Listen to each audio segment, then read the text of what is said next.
Os anjos acorrentados são aqueles que foram enviados e deixaram seus lugares adequados no céu. Agora estão aprisionados na escuridão e em masmorras sombrias.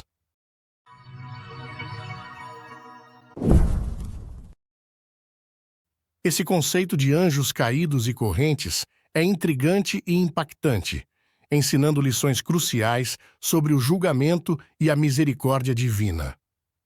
É verdade que a Bíblia não entra em detalhes extensos sobre os anjos caídos e sua origem, nem sobre o que levou esses anjos sagrados ao pecado. Até mesmo a queda de Lúcifer é envolta em mistério. Muitos estudiosos da Bíblia acreditam que Isaías, capítulo 14, versículos 12 a 17, descreve a queda de Lúcifer, o mais elevado de todos os anjos.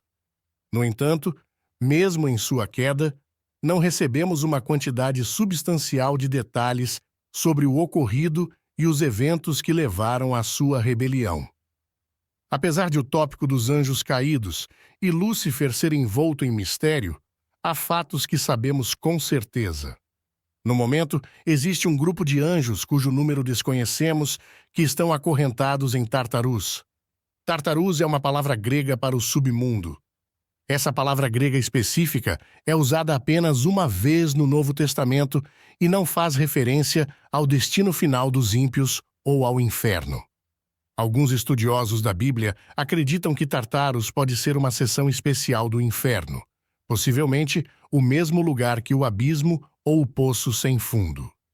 No entanto, há um consenso geral entre os estudiosos de que Tartarus não é o mesmo lugar para onde os ímpios humanos serão levados para julgamento. Primeiramente, devemos reconhecer que os anjos caídos foram criados por Deus para servi-lo. Inicialmente, eles não eram maus ou pecadores, mas optaram por se rebelar contra um Deus santo e seguir seus próprios desejos. Essa rebelião levou à sua queda e punição, sendo expulsos do céu e confinados a um espaço de escuridão e sofrimento. Judas, capítulo 1, versículo 6, nos informa: "E os anjos que não guardaram sua posição de autoridade, mas abandonaram sua própria casa, estes ele manteve em trevas, presos com correntes eternas, para o dia do grande juízo." Isso nos ensina uma lição vital sobre o pecado. Embora o pecado possa parecer atrativo e desejável no momento, ele sempre conduz à destruição e punição. Os anjos caídos já foram seres gloriosos e poderosos, mas sua rebelião contra Deus os levou à queda e sofrimento eterno. Eles ocupavam posições de autoridade no reino espiritual, mas foram contra a vontade do Senhor. Esses anjos caídos fizeram exatamente o que Adão e Eva fizeram quando estavam no Jardim do Éden. Adão e Eva perderam sua posição no Jardim do Éden quando desobedeceram o mandamento de Deus.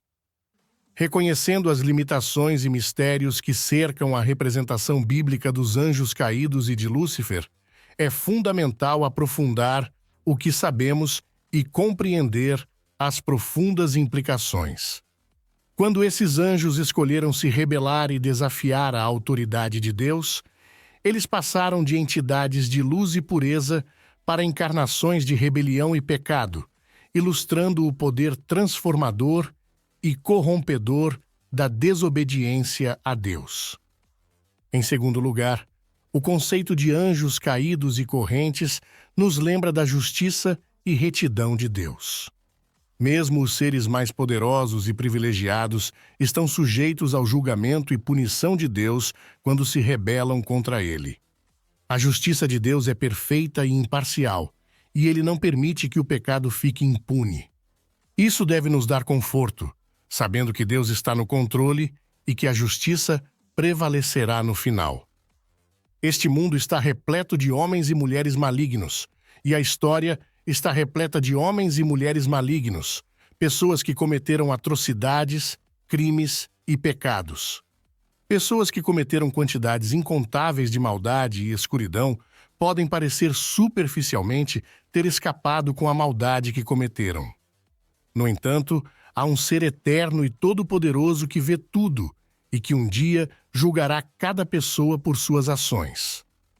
Deus não tolera a rebelião e Deus não tolera o pecado de qualquer tipo. Cada pecado que uma pessoa já cometeu será punido diretamente com as pessoas que cometeram esses pecados.